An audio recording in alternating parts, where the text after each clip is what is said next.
Assalamualaikum warahmatullahi wabarakatuh. Apa kabar anak-anak Ustadz?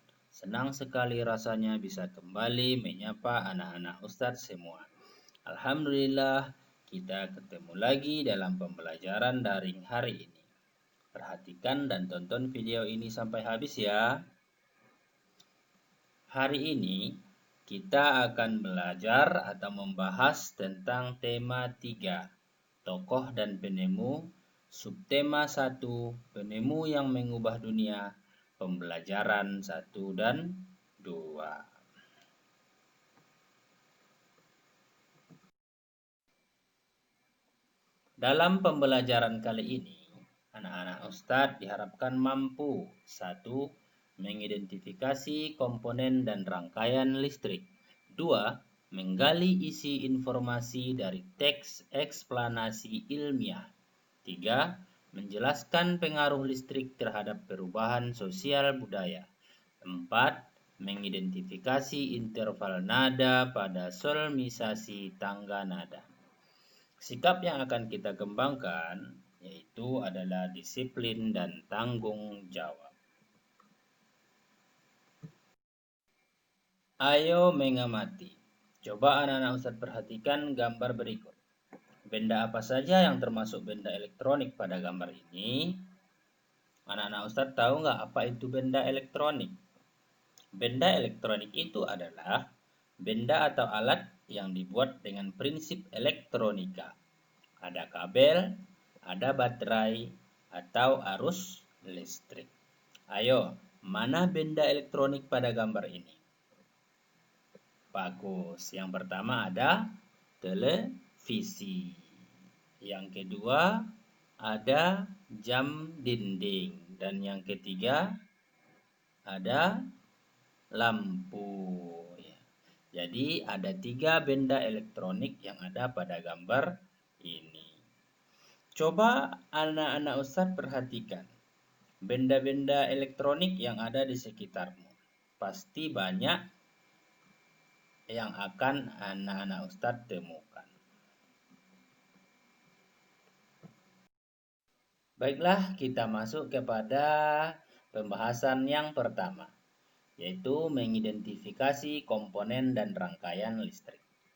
Rangkaian listrik adalah susunan dari komponen-komponen elektronika yang dihubungkan dengan sumber tegangan listrik, sehingga dapat menimbulkan arus listrik. Amatilah fungsi dari komponen listrik berikut.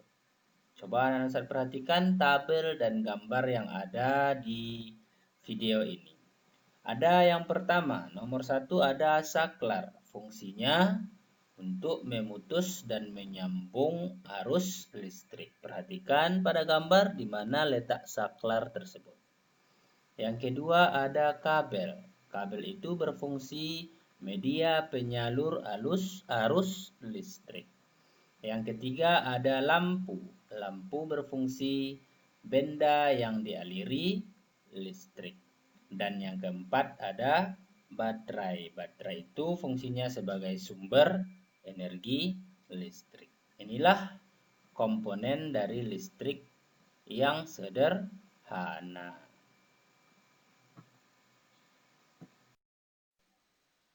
Berdasarkan mengalir atau tidaknya arus listrik, rangkaian listrik dibagi menjadi 2. Yang pertama, rangkaian terbuka.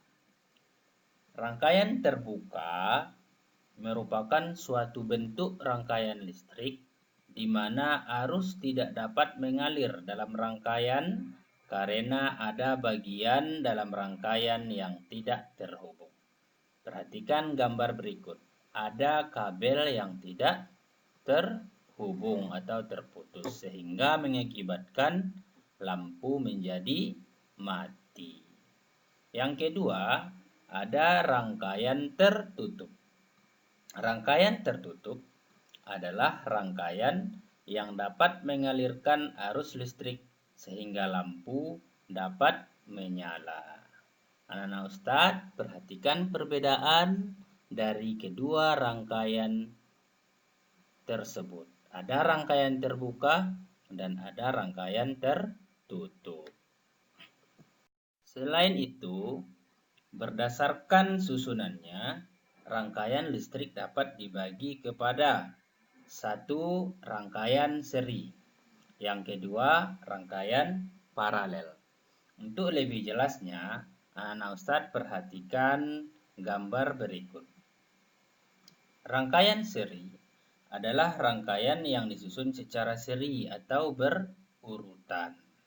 Sedangkan rangkaian paralel adalah rangkaian yang disusun secara bercabang. Ada ciri-ciri atau tanda-tanda dari rangkaian-rangkaian tersebut. Coba perhatikan, ada rangkaian seri. Yang pertama dipasang berderet tanpa cabang. Sedangkan rangkaian paralel dipasang sejajar sehingga terbentuk cabang.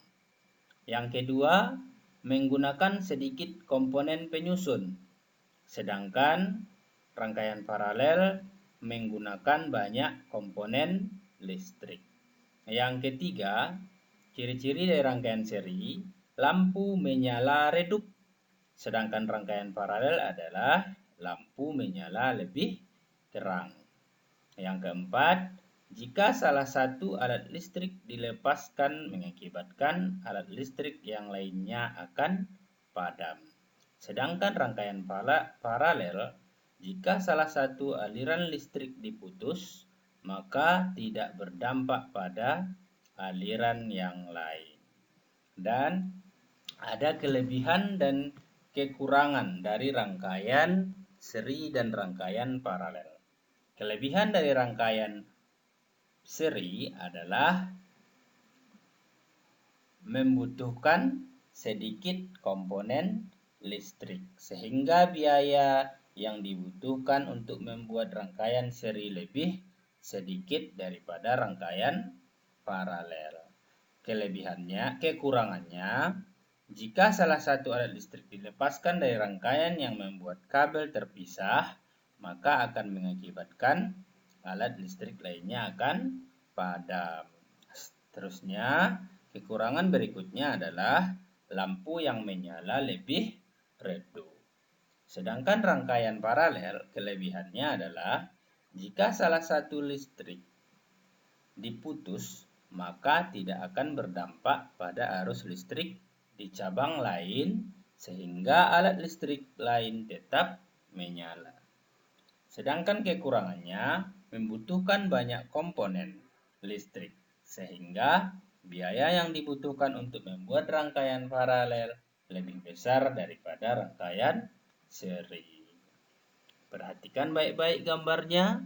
Perhatikan baik-baik ciri-ciri dan tanda-tandanya, begitu juga kelebihan dan kekurangannya. Baiklah anak-anak Ustadz, kita masuk kepada pembahasan berikutnya, yaitu menggali isi informasi dari teks eksplanasi ilmiah. Anak-anak Ustadz, tahukah kalian apa itu teks eksplanasi? Teks eksplanasi adalah teks yang berisi informasi tentang proses mengapa dan bagaimana suatu hal atau fenomena yang terjadi di masyarakat.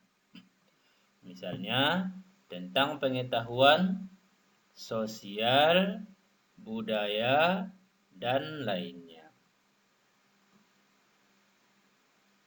Teks eksplanasi juga sama seperti teks pada umumnya. Kita dapat menemukan topik permasalahan dan simpulan dari teks eksplanasi tersebut. Topik permasalahan dapat ditemukan pada kalimat utama dalam setiap paragraf. Selain itu, kita juga dapat membuat simpulan dari sebuah teks eksplanasi. Kita dapat menuliskan sebuah kesimpulan dari sebuah teks eksplanasi dengan cara membaca keseluruhan isi dari teks tersebut. Berikutnya, perhatikan ciri-ciri teks eksplanasi berikut. 1.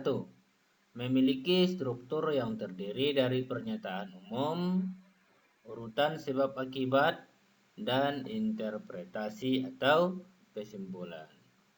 Yang kedua, memuat informasi faktual atau informasi berdasarkan fakta atau informasi yang benar terjadi.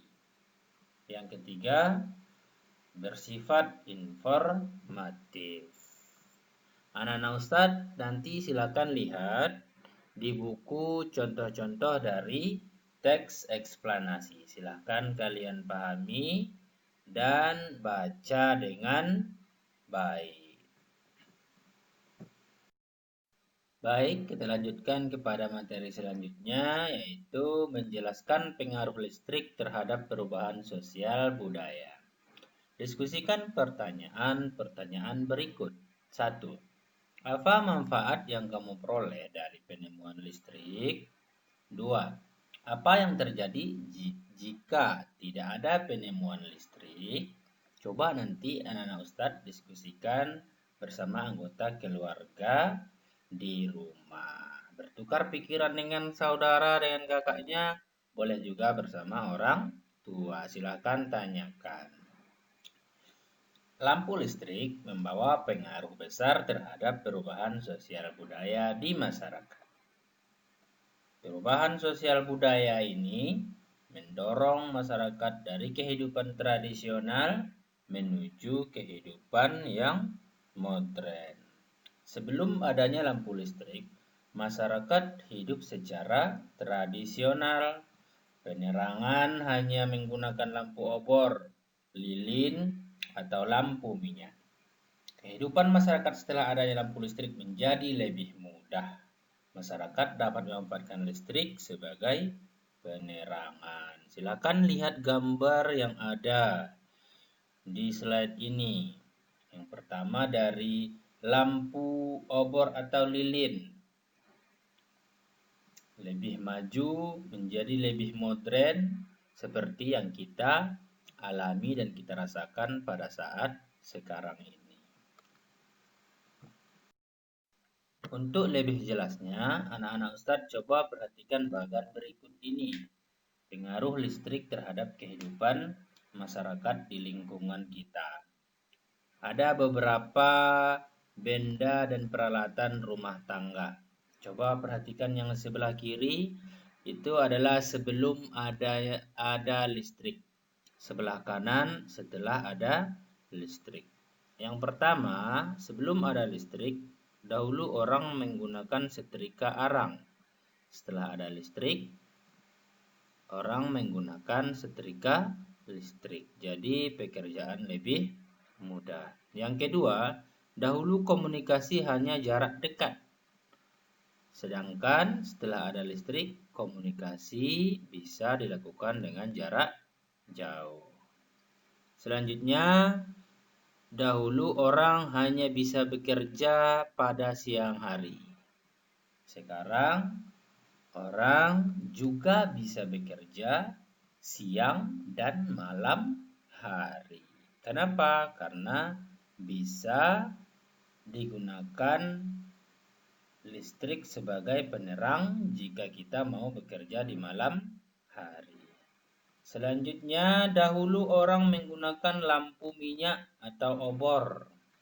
Sekarang, orang menggunakan lampu listrik. Selanjutnya, ada pertunjukan di siang hari. Sekarang, orang juga bisa melakukan atau melaksanakan pertunjukan di malam hari. Dan yang terakhir ada dahulu orang mengambil air dengan timba air pakai tali. Sekarang orang menggunakan pompa air listrik. Jadi semakin lama semakin mudah pekerjaan dengan menggunakan atas bantuan listrik. Jadi kehidupan sosial budaya dipengaruhi oleh listrik.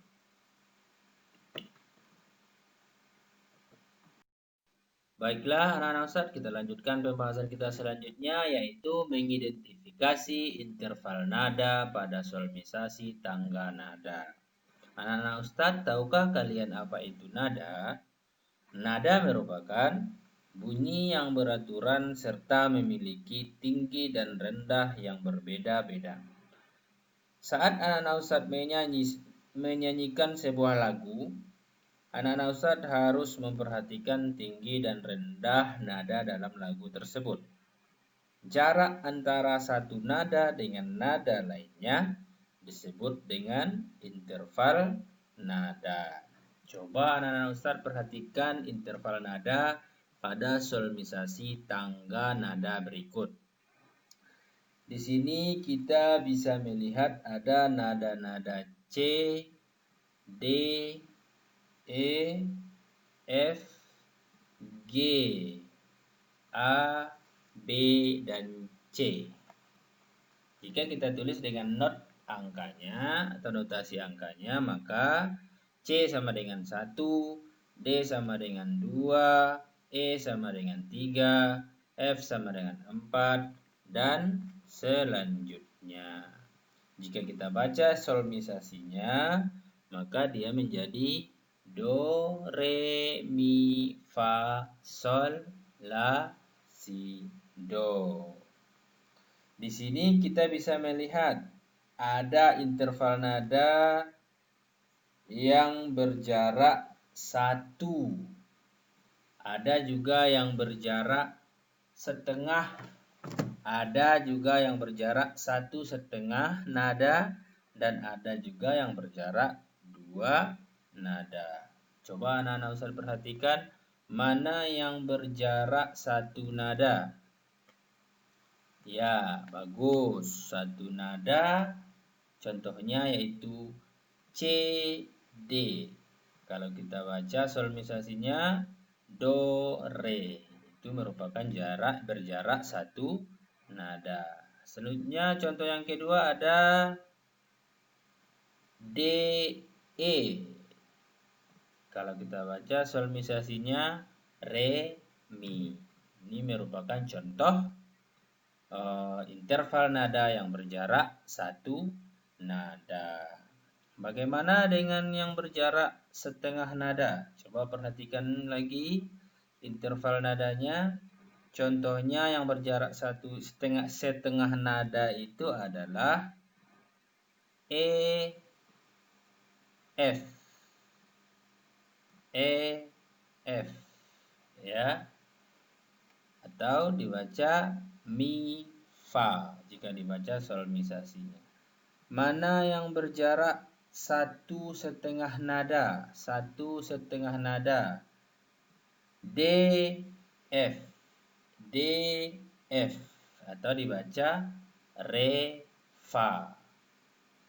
Selanjutnya mana yang berjarak 2 nada?